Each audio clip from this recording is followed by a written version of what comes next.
From claims that her performance in front of a green screen wasn't real acting, to how the MCU's CGI overload keeps infuriating fans. Here's how Emilia Clarke defends her Secret Invasion acting against critics. Some fans have been kinda harsh about her relying on a green screen, going so far as to say that it's not even real acting. There's been a real stigma around the topic for quite some time now.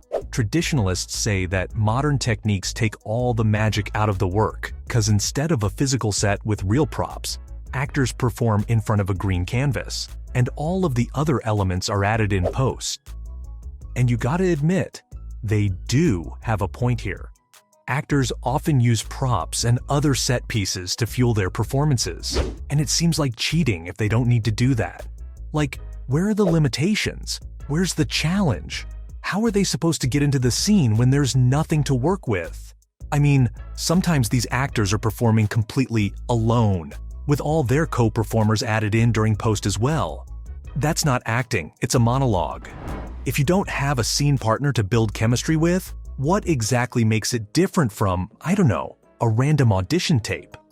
To be fair, Emilia's hit back against the criticism, saying that acting in front of a green screen's no less valid than the old school approach. Some of the biggest actors in the world have used green screens in the past, and they clearly wouldn't have agreed to the roles if it compromised their art.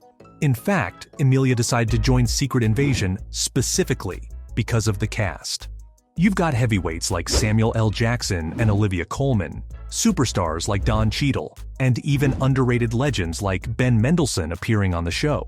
She was super excited to work with so many talented professionals, and calling green screen acting fake really does a disservice to all their hard work. You've got to understand, Emilia and Ben shot countless scenes together, and green screens actually helped them get in the zone and focus on each other, because there were way fewer distractions on set. That said, Marvel's still getting a bad rep for using too much CGI. In a way, it reflects how bland the cinematic landscapes become, and in most cases, overusing green screens really drags down a movie's quality. I mean, just take a look at Quantumania. It was supposed to be a major installment that introduced the MCU's next big baddie. And the CGI certainly helped deliver some thrilling action scenes, but there was barely anything else on the table. Marvel fans loved the last two Ant-Man movies for their sharp humor and wacky characters, but with Quantumania, they got all the spectacle of an Avengers movie with none of the heart. See what I'm getting at here? Too much green screen is ruining the franchise, because it takes the life right out of the films. Anyone remember the MCU's early days? There was so much soul in those movies, even though CGI tech wasn't anywhere near as advanced as it is right now. When Iron Man got banged up after a missile strike, you could see every crack, which made it feel like you were in the middle of the action. That's because they used a real-life suit back in those days, but all that's gone now. By Infinity War, Iron Man went from looking like a gritty action hero to a video game character. Honestly, I feel like Civil War was where things started going downhill. Don't get me wrong, it's one of the best MCU films of all time, but it would have been way better with a touch less CGI. Like, when I watched that climactic scene at the airport, I could immediately tell that it was filmed on a soundstage, and that really broke my suspension of disbelief. My only question is, why is the MCU doing this to us? Well, the answer is as green as the screens: money. For starters, CGI makes it easier to edit in post, so if the filmmaker notices a mistake, they won't have to ask the studio for expensive reshoots.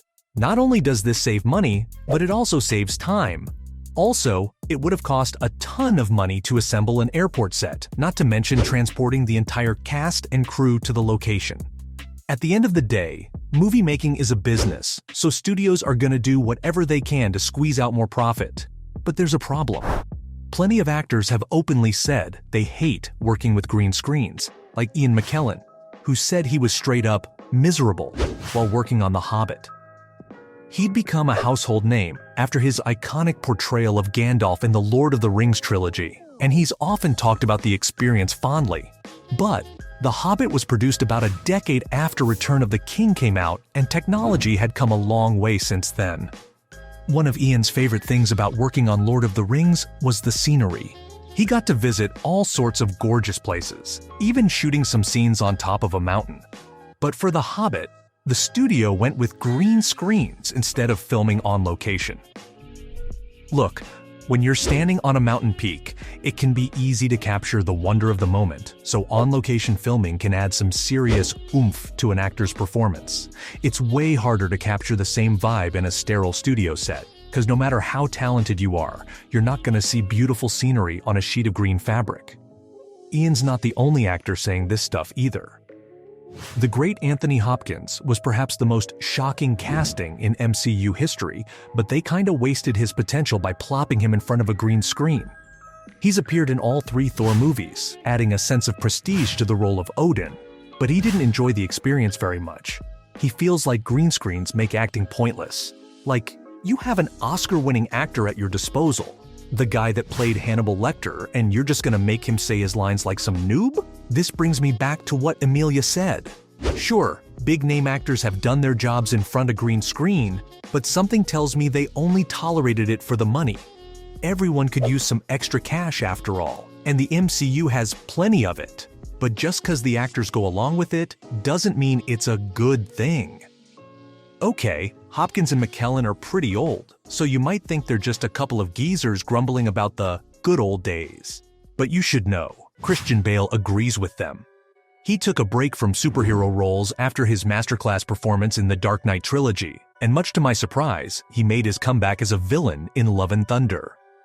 Unfortunately, Bale didn't have a good time with the MCU either.